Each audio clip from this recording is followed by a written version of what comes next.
is going on, guys? Welcome back to another CBC video, and today we're going to be creating a Crested Gecko setup for only 20... Wait, that can't be right. How much was it again? Yeah, real funny. Oh, real stuff now. What? $20. And who confirmed that? You did. Alright, guys, so apparently our budget is only $20. So, let's make this happen. Alright, guys, but before we get started, as usual, we have a disclaimer about this video. Real small one today. We're just going to be saying that tax is not going to be counted in our total because, come on, no one likes tax, and even if you're counting it, it's probably going to go over 20 a little bit, but hey, $2 or $3 isn't a big deal.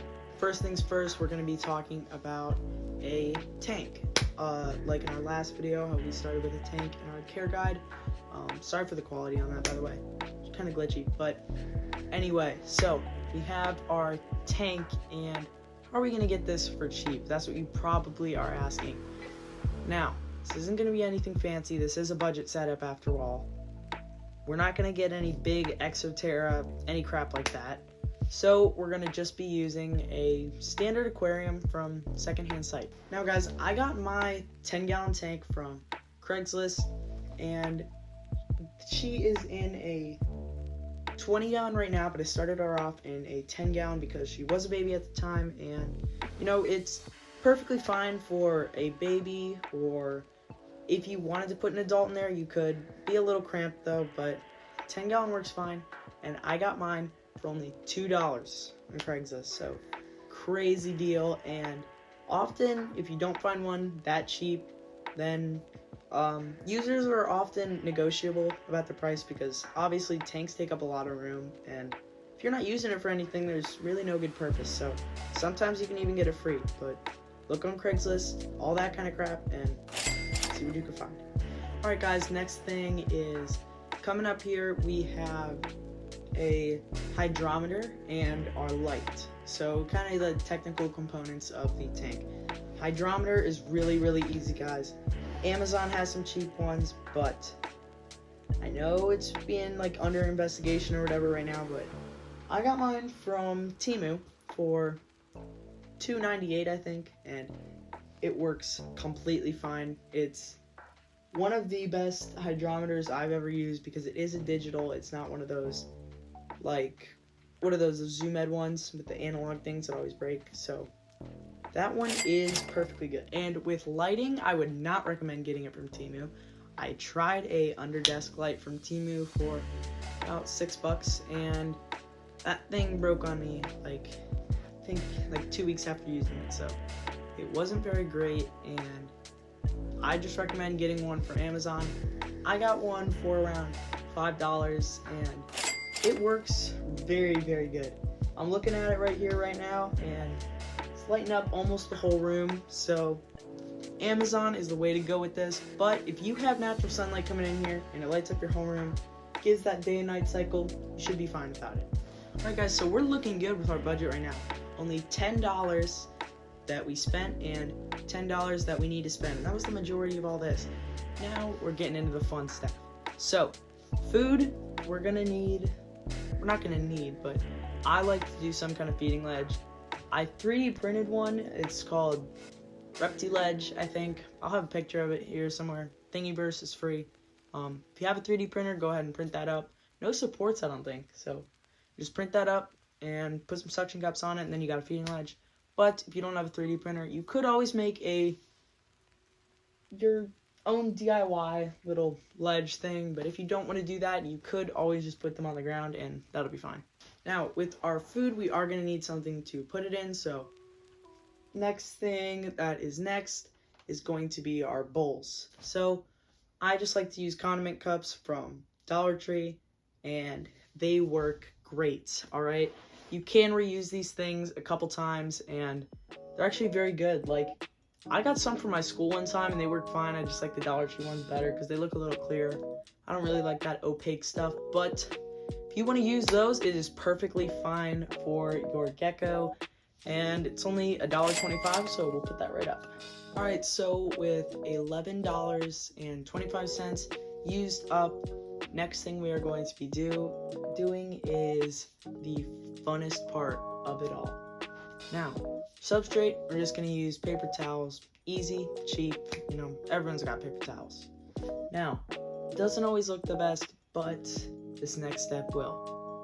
A lot of people just like to use standard things you find around the house, like newspaper, toilet paper rolls. I'm not about this. Today, we're going to be doing something a little bit different. I'm going to be showing you how you can make your own plants. And what we're going to need to do this is our suction cups. So at $1.25. And our plants. So when it comes to plants, we're going to need all of this coverage for crested geckos to hide in, and a great way to do this is plants from Dollar Tree. Now you might be thinking, if you haven't really seen any of these reptile videos before, Dollar Tree, is this really reptile safe? Guys, marketing is a big thing in the pet industry. You can sell anything. I can sell you dirt. No, they do sell dirt. It's a good example, actually. I can sell you dirt, put a tree frog on it, say it's, what is it? Let's think of something original here. Lizard dirt. I'm not original, or not creative, but lizard dirt. It's just dirt. I'm gonna sell it to you. You buy it if it says it's good and these reptile brands use it. So none of that is really needed. Our marketing thing is just trying to get the hold of you. Exoterra plants, it's just plastic, guys. It's really just plastic. So Dollar Tree has some great plastic plants. I use hanging vines from there. There's a lot of floral stuff, a lot of stuff you can make your thing look tropical with. And with our suction cups with hooks, we can put our plants and hot glue them to the hooks. And then what I like to do is put some more hot glue all over those hooks and all over that connection point. And I put some sphagnum moss over it just to make it look a little bit cooler. You don't have to do that, and I'm not going to include that on the step because that might be a little bit pricey. Sphagnum moss isn't the cheapest. It is cheap, but it's not the cheapest. And you take that sphagnum moss all around, and you get a real natural approach. And that's what I still use to this day. Even when I'm not on that budgeting game anymore, I still use that method because these Dollar Tree plants look great. And you can get a very, very naturalistic setup using only this. Alright, seriously though, all these plants are from Dollar Tree, with the exception of that little tree thing that's from PetSmart, but as you can see, looks great. Now, when we're purchasing our plants, I'm going to say a couple would be, we're going to get about 4 plants, and that would be 5, so we're somewhere at like 17 right now? Or like 1750? Well, good. We can get like 1 more, and so we'll have 5 plants here. We have our hot glue that are hot glued onto our suction cups and on the walls, looking pretty good. And yeah, next thing we're gonna do is completely optional, but I love it. Hardscape, aquarium term, like I've said before, but we're gonna use it for today's video.